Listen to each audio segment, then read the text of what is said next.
साथियों, आखिर 821 सालों के लंबे इंतजार के बाद फाइनली नालंदा यूनिवर्सिटी भारत में वापस आ चुका है। नालंदा एक समय दुनिया का शिक्षा का केंद्र हुआ करता था। दुनिया भर के स्टूडेंट यहाँ पे पढ़ते थे। तकरीबन 800 सालों तक इन प्राचीन विद्यालय ने ना जाने कितने छात्रों को शिक्षा दी थी, लेकिन आक्रमणकारियों ने इसे तबाह कर दिया। साथियों, जब नालंदा यूनिवर्सिटी जल रही थी और सारे किताब राख में बदल रहे थे, तब जो धुआं था वो कई दिनों तक आसमान में जाते हुए दिखाई दे रहे थे।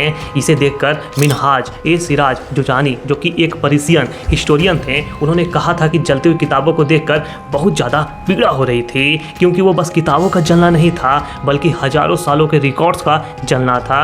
साथियों, शायद अगर नालंदा यूनिवर्सिटी आज हुआ करती तो हमारा भारत कब का डेवलप हो जाता, लेकिन नियति को कोई नहीं काट सकता है। जो होना है वो होकर ही रहेगा। बस दुख इस बात की है कि नालंदा यूनिवर्सिटी में मौजूद किताबों को हम बचा नहीं पाए। खैर, चलिए जानते हैं इस वीडियो में नालंदा यूनिवर्सिटी की कुछ रोचक बातों को। लेकिन वीडियो को स्टार्ट करने से पहले मेरा आप सभी से विनम्र निवेदन है कि चैनल को सब्सक्राइब करें और वीडियो को एक लाइक करें, इससे मुझे मोटिवेशन मिलता है।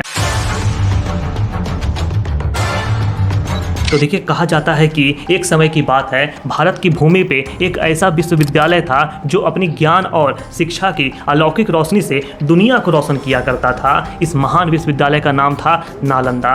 नालंदा यूनिवर्सिटी की स्थापना की बात करें तो इस यूनिवर्सिटी की स्थापना 5th सेंचुरी एडी में हुई थी और ये बिहार के राजगीर के पास स्थित है। इमेजिन करिए एक ऐसा समय जब ये जगह विद्या के प्यासों से भरी रहती थी, जो अपने जनों से दूर दराज से यहाँ पे पढ़ाई करने के लिए आते थे। एक ऐसी जगह जहाँ 10,000 स्टूडेंट्स और 2,000 टीचर्स साथ में रहते थे और पढ़ते थे।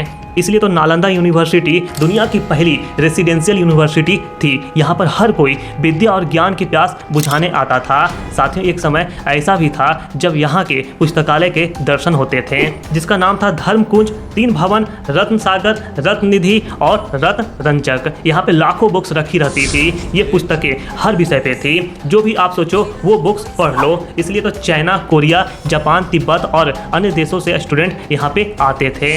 एक प्रसिद्ध चाइनीज ट्रैवलर सन जैंग ने भी यहाँ पढ़ाई की थी। सन जैंग ने अपने देश वापस जाके यहाँ की कहानियों को वहाँ सुनाया था, जो आज भी प्रचलित है। लेकिन 1193 एडी में एक ऐसा दुर्भाग्य दिन आया जब बख्तियार खिलजी ने इस महान विश्वविद्यालय को जला दिया। पुस्तकालय में किताबें इतनी थी कि उन्हें जलने में कई महीने लग गए। इस विनाश ने एक बड़े ज्ञान के केंद्र को मिटा दिया।